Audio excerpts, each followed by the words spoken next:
केवल एक दीवार ऐसी होती है जहां पर हनुमान जी का चित्र लगाया जाता है।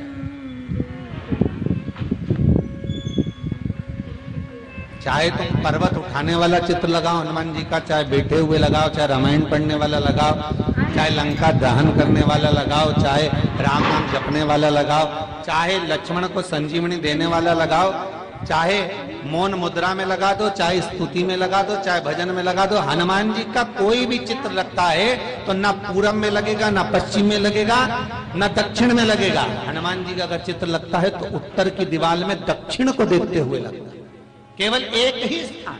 और कई लोग तो ऐसे हैं, उनको आज तक हनुमान चालीसा पढ़ना नहीं है, आज तक कोई चालीसा, चाहे गायत्री चालीसा हो, लक्ष्मी चालीसा हो, शिव चालीसा हो, पढ़ना ही नहीं आती। बस बैठ गए भगवान के सामने और पढ़ लिया आसन लगा के। नहीं नहीं नहीं, चालीसा पढ़ने का भी एक नियम है।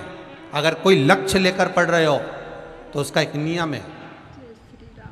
पूरी जिंदगी पढ़ते रहोगे तो भगवान की प्राप्ति नहीं है, पर लक्ष्य लेकर अगर पढ़ा है आसन से, जिस भगवान की चालीसा पढ़ रहे हो उसकी मूर्ति या उसका फोटो आपके सामने होना चाहिए। एक घी का दिया, अगर हनुमान चालीसा पढ़ रहे हो तो या तो घी का दिया जलाओ, वो भी गाय के घी का हो, भैंस के घी का मत जलाना। हनुमान जी कभी प्रकट नहीं होंगे भैंस के घी से। घी का दिया लगाइए अगर चालीसा का पाठ कर रहे हो हनुमान जी का।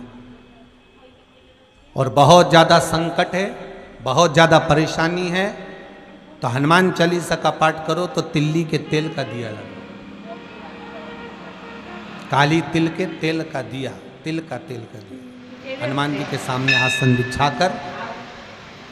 बहुत तकलीफ है तो 3 पाठ प्रतिदिन करो। और एक आसन से जितने समय, 9 बजे अगर आप बैठते हो पाठ करने तो 9 बजे ही बैठना। 11 दिन तक प्रतिदिन 3 पाठ रोज करो। एक पानी का लोटा, कलश, तांबे का जल अर्थात तांबे का लोटा हो, स्टील का लोटा हो, तुम्हारे पास जो कलश हो उसमें जल भरकर, एक सिक्का उसमें पटक कर, एक लौंग पटक कर प्लेट से ढक कर रख दो और प्रतिदिन बस टाइम पर बैठकर पाठ करो। 11 दिन पूर्ण होंगे, जिस कामना से आपने पाठ करा है बस वो सिक्का, वो लौंग कलश में से निकाल लो, जल का आचमन करो और जिस काम के लिए करा है वो जल उस प्रयोग में ले लो। उस प्रयोग, किसी से बात करने जाना है तो वो जल पी कर जाए, कोई से हाथ मिलाना है तो वो सिक्का, वो लौंग अपने हाथ में रहे, अपने साथ रहे। हनुमान जी के एक भाई का नाम है गतिमान। क्या नाम है? गतिमान। कभी स्कंद पुराण अगर पढ़े तो रामेश्वर में, रामेश्वर धाम की स्थापना में हनुमान जी का वर्णन पूरा है। कभी मौका लगे तो आप श्रवण करना स्कंद। तो उसमें हनुमान जी के भाई गतिमान का व्याख्यान लिखा हुआ। अगर कोई व्यापार, व्यवसाय या कोई गाड़ी या कोई फैक्ट्री, जो लोहे का काम करने वाले हैं, जिनकी फैक्ट्रियां चल रही हो, वाहन का कोई गाड़ी लाके एक्सीडेंट हो जाता है, कोई पकड़ लेता है, कोई चक्कर आ जाता है, कुछ ना कुछ प्रॉब्लम, अगर लोहे से जुड़ी हुई फैक्ट्री हो, व्यापार हो, व्यवसाय हो, गाड़ी हो, घोड़ा हो, उसमें तकलीफ आ रही हो तो किसी भी 14 के दिन, किसी भी 14 के दिन, चाहे पूर्णिमा की हो चाहे अमावस्या की, हनुमान जी महाराज के उल्टे पांव का सिंदूर लाकर गाड़ी पर या फैक्ट्री पर स्वस्तिक बना दिया जाए और गतिमान का नाम लेकर बनाया जाए तो उस फैक्ट्री में कभी तकलीफ नहीं आ सकती, उसमें उन्नति ही बढ़ेगी। हनुमान जी के भाई गतिमान का स्मरण कर, गतिमान, यहां तक गतिमान का स्मरण किया गया है।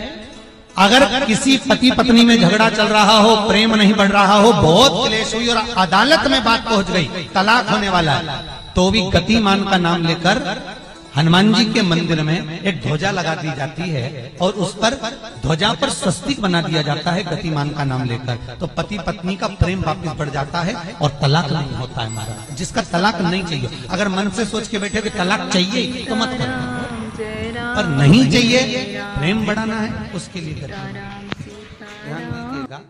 पंचमुखी हनुमान का एक स्मरण, पंचमुखी हनुमान का एक भाव, जय श्री राम।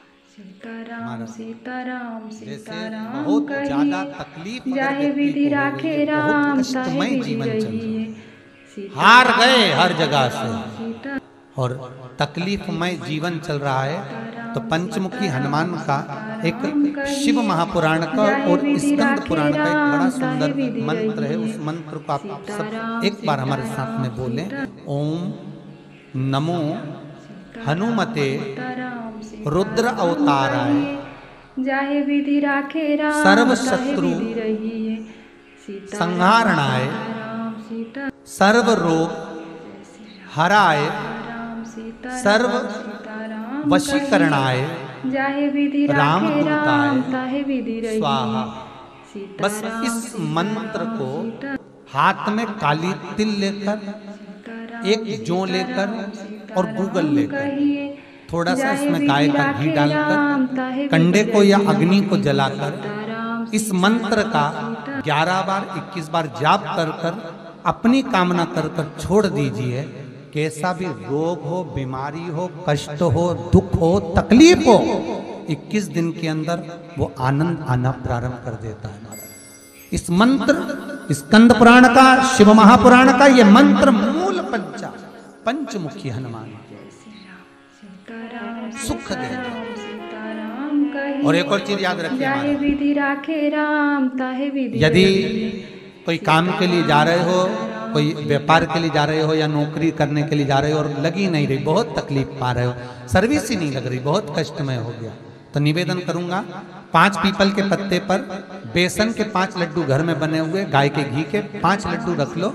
उस लड्डू के बीचों बीच एक आटे का दिया और उसमें तिल्ली का तेल डालकर इसी मंत्र का प्रयोग कर कर पंचमुखी हनुमान का किसी भी हनुमान के मंदिर में जाकर, दक्षिण मुखी हनुमान के मंदिर में जाकर उसको रख कर आ जाइए। इसके बाद आप उस काम के लिए जाइए, आपका काम सफल हो जाएगा। आपको किसी को नहीं कहना पड़ेगा कि हाथ जोड़ना नहीं पड़ेगा, किसी के पाँव नहीं पड़ना पड़ेंगे, तुरंत काम होगा। बस इस मंत्र का स्मरण कर कर पंचमुखी हनुमान का भूतेश्वर जो मंत्र है, सुख देगा। जाहे विधि राखे राम ताहे विधि रहिए। सीताराम